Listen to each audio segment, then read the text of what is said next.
এই জন্য ছুরি কি ভুতা হবে না ধারালো হবে? কোরবানির পশু শোয়াইবার আগে ছুরিটা ধারালো করে নেওয়া মুস্তাহাব। এই জন্য এটা ছুরিটা সুন্দর করে ধার করে নেবেন, তাড়াতাড়ি তার দেহ থেকে দমটা চলে যায়।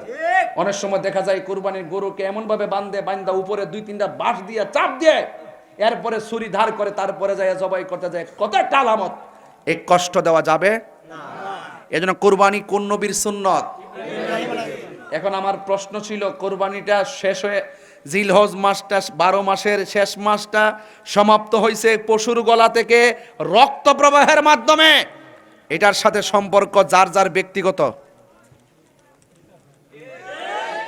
আমি কুরবানি করলে আমার সওয়াব, আপনি করলে আপনার সওয়াব, আরেকজন করে নাই সে সওয়াব পাইছে না। তাহলে বোঝা গেল এটা হলো ব্যক্তিগত। আর এর পরের মাসটা যে মুহররম, এই মুহররম মাসটার 10 তারিখে ইমাম আলী মুকামের গলা থেকে তাজা রক্ত ঝরছে।